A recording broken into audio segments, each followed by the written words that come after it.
Assalamualaikum dan apa khabar semua? Coach Aizat di sini dan hari ini Aizat nak bercakap tentang keperluan air. Berapa banyak air yang anda perlu minum? Aizat buat tajuk ni sebab Aizat dah tengok banyak post dalam grup diet suku-suku separuh yang tanya berapa banyak air yang anda perlukan dan terdapat banyak informasi yang orang berikan yang mungkin betul ataupun salah dan mungkin mengelirukan bagi yang membaca. Jadi hari ini Aizat akan jelaskan supaya kita lebih memahami. Okey, air merupakan salah satu nutrien yang kita perlukan untuk hidup walaupun tidak mempunyai nilai kalori. Terdapat banyak manfaat air yang secukupnya seperti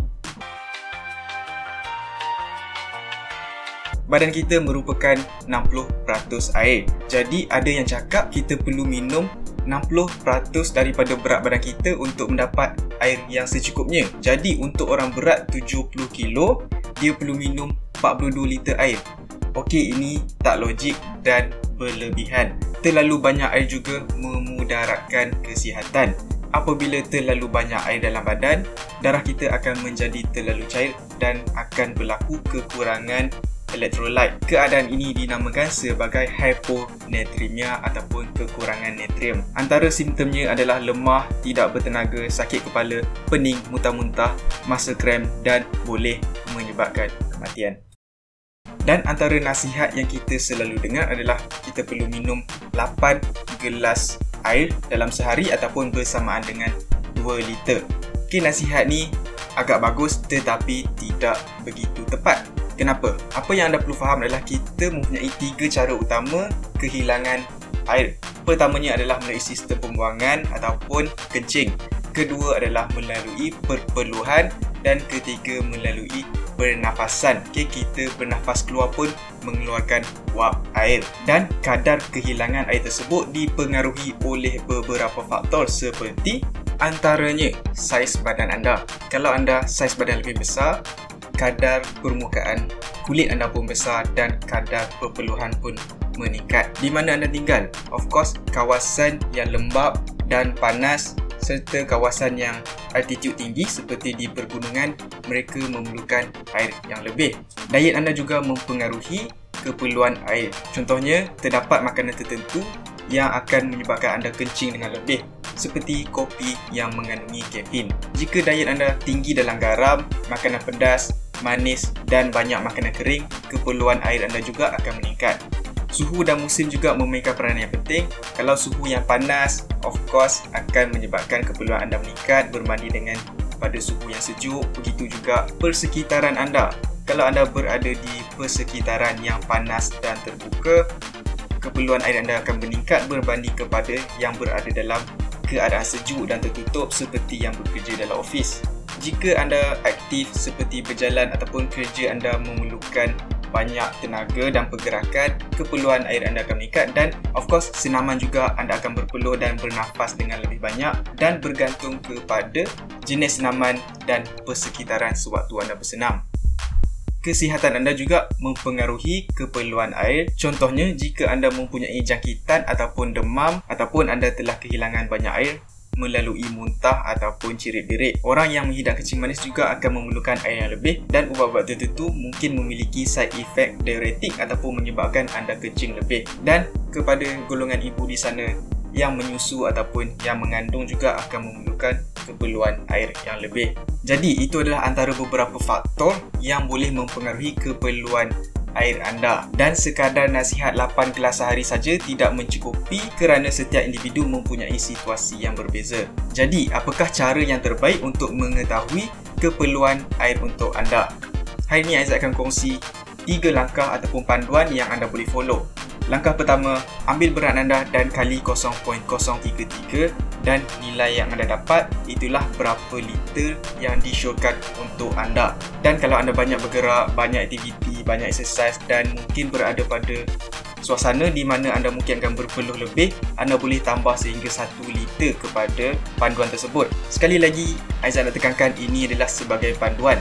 Kerana langkah kedua, untuk mengetahui sama ada anda telah mencapai tahap yang terbaik, anda perlu membuat hydration assessment. Terdapat pelbagai cara, antaranya ialah sweat rate assessment ataupun analisa kadar perpeluhan.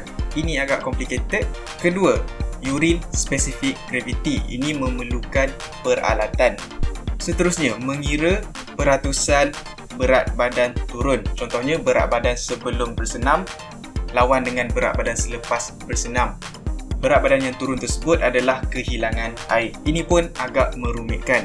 Dan yang keempat, yang paling mudah dan praktikal adalah untuk melihat warna air kencing anda melalui urine chart. Jadi setelah anda minum air berdasarkan kiraan dan juga panduan awal tadi, anda akan tengok warna air kencing anda dan menilai sendiri sama ada anda telah mencapai tahap hydration yang mencukupi. Target anda adalah untuk mencapai warna air kencing yang jernih ataupun warna kuning yang sangat pudar. Dan langkah seterusnya, langkah ketiga selepas anda buat hydration assessment adalah untuk membuat adjustment. Andai kata anda tidak mencapai tahap yang terbaik walaupun telah minum berdasarkan kiraan anda perlu tambah lagi jumlah air yang anda perlu minum dan repeat balik step kedua, iaitu membuat hydration assessment tersebut. Dan kalau anda nak lebih detail, anda boleh buat water intake diary di mana sepanjang hari anda tulis berapa banyak air anda ambil, pada waktu berapa, aktiviti apa yang anda lakukan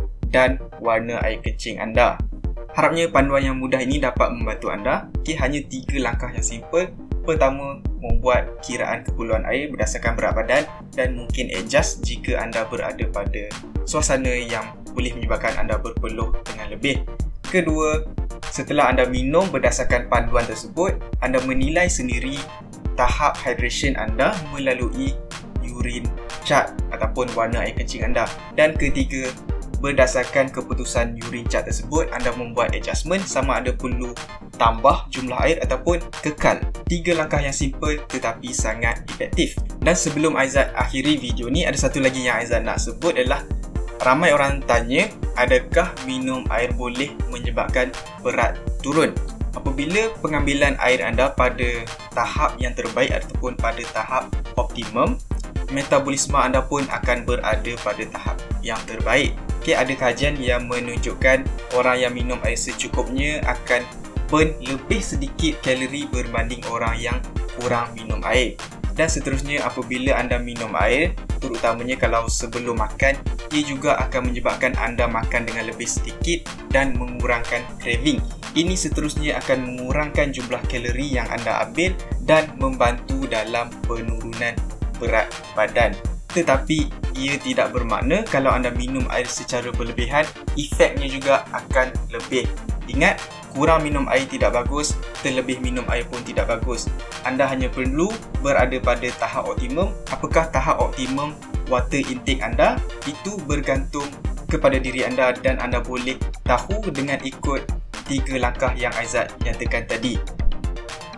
Okey, itu saja untuk kali ini. Video yang sangat ringkas diinspirasi oleh grup Diet Suku-Suku Separuh. Anda boleh follow dalam link di ruangan description.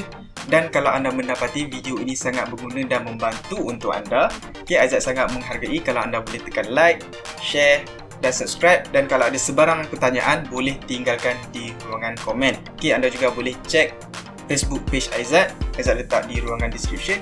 Okey, jangan lupa minum air secukupnya. Semoga kita berjumpa lagi. Sekian.